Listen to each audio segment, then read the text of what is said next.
With the bulk of NFL free agency already wrapped up, I think it's safe for me to review how the Seattle Seahawks handled the first major domino of the NFL offseason.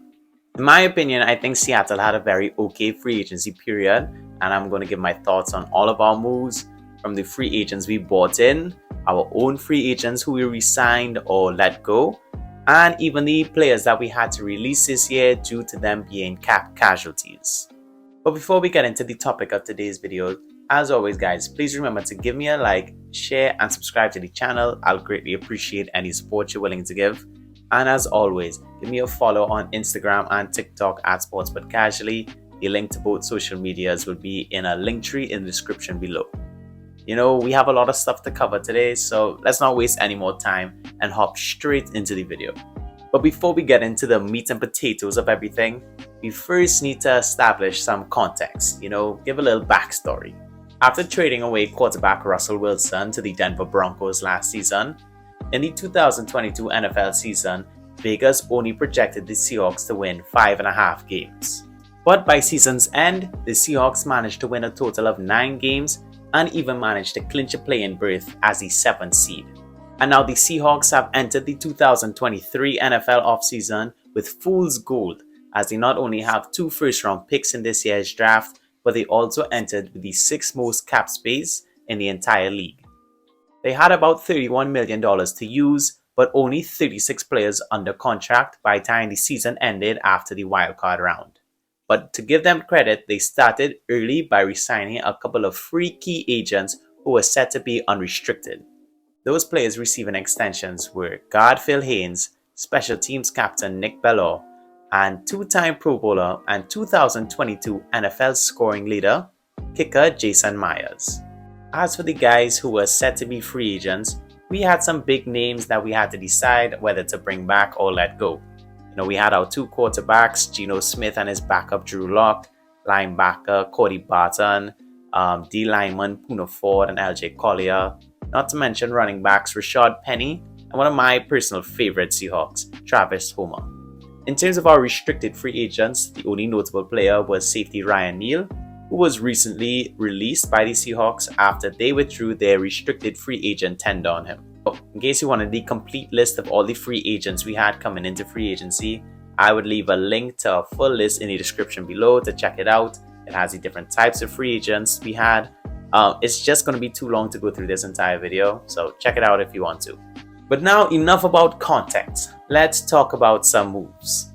Unfortunately, the Seahawks, just like every other team in the league, had to make some tough decisions, which came at the expense of some really good players.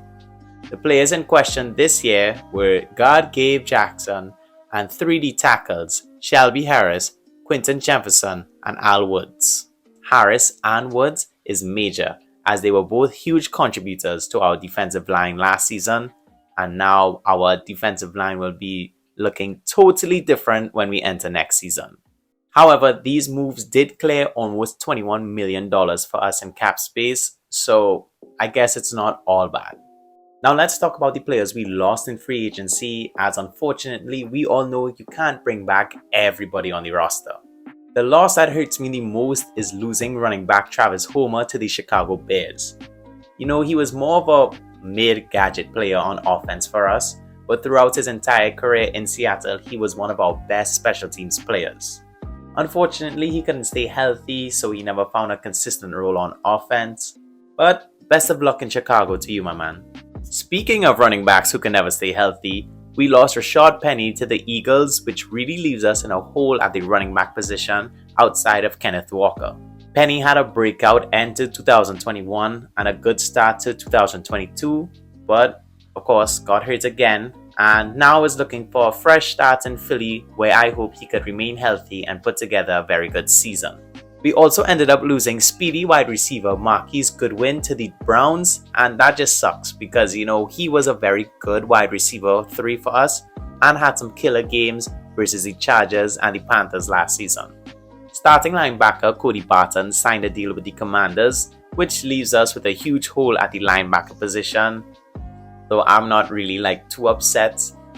I'm kind of have mixed opinions on Barton. To me, he was always kind of mid. We lost another of our first round pick as defensive end LJ Collier signed a deal with our division rivals, the Arizona Cardinals. It never really worked out in Seattle, but we would always have that moment in 2020 when he stuffed Cam Newton at the goal line to win us the game. Cherish the memories. His departure actually ends a very dark drafting period for the franchise, as from the year 2013 to 2019, we only had 3 first-round picks, and they're all no longer with the team. Collier and Penny left in this year's free agency, and Ifedi left in 2020. You can't draft good all the time. You can't draft good all the time. Oh yeah, and we lost safety Jonathan Abram, center Kyle Fuller, and running back Tony Parker in free agency as well. Okay. Alright, so enough about talking about the guys we lost. Let's now focus on the guys we were able to sign or re-sign. We're kicking off our additions by talking about our top deal, re-signing quarterback Geno Smith to a 3-year, $105 million deal. Technically, it's $75 million over 3 years, as the initial reports included the $30 million in additional compensation. The full list of the contract breakdowns will be found in a link in the description below, as I'm not really that good or proficient in breaking down contract details. It's confusing, not big-brained enough, I'll admit it. This deal is significant for both the Seahawks and Geno Smith. For Geno, it's by far the most money he's ever made in his career so far, only making nearly $80 million over his 10-year career.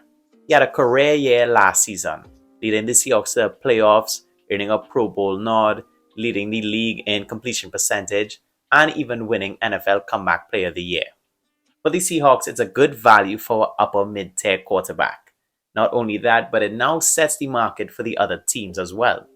This deal is super important to the entire association because now it closes the gap between, backup level quarterback money and elite tippity top level quarterback money, which makes it more feasible for players who are kind of in the middle to be paid fairly. The length of the contract is also very positive. Geno is an older player, he's going to be 33 in October, and committing long-term money to a guy who's older and had one good year is pretty risky. However, this deal allows us to remain competitive if Geno continues to play well, or it allows us to quickly get off the contract if he regresses. Another positive is that this deal allows us to draft a quarterback either this year or next year, and for him to sit behind Geno Smith for a while, learn the offense, learn the playbooks, and get comfortable, and not have us risking throwing him out there unprepared. Our biggest free agency signing this year was defensive tackle Dre'Mont Jones, who agreed to a 3-year, $51.5 million deal to move up to the Pacific Northwest. Jones is a young and ascending interior pass rusher who had an excellent 2022 season. He's problematic for offensive linemen and is very disruptive to opposing quarterbacks up the middle, and has had 18 sacks over the last 3 seasons. He also has a very quick first step and is versatile enough to be used in different alignments. This signing is very significant for the Seahawks, who typically sit back at the initial stages of free agency and let other teams sign all the big names. The $17.1 million average makes him the biggest outside free agent the Seahawks have ever signed.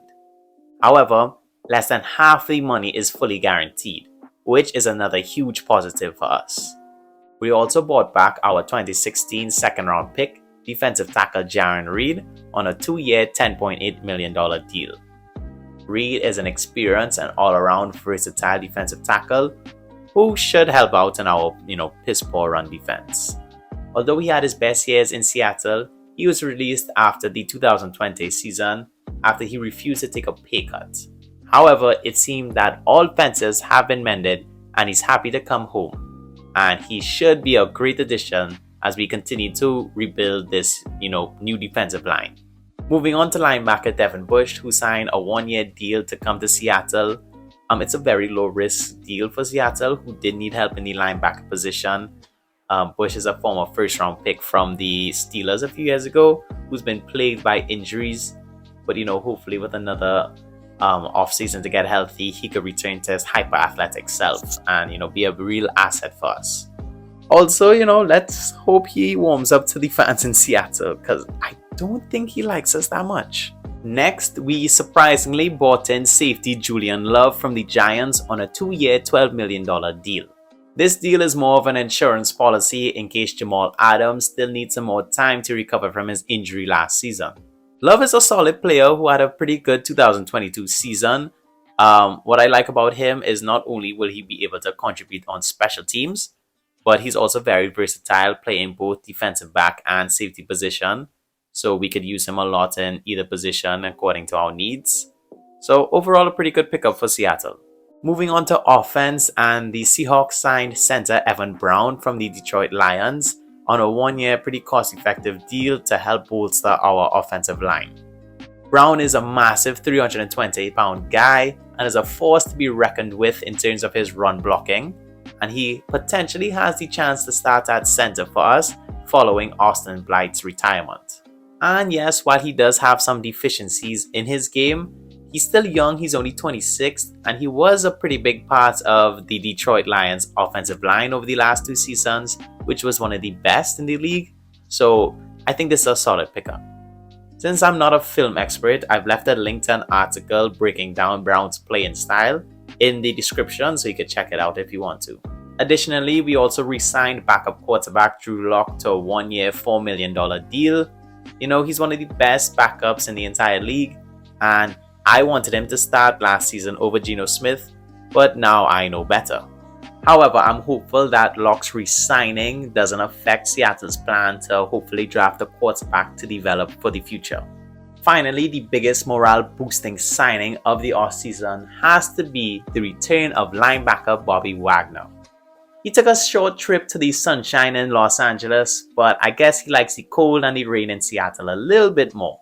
And although Bobby is no longer the player he once was, having taken a step back physically, he still fills a huge need for this team at the linebacker position and will bring his invaluable experience and leadership to the team.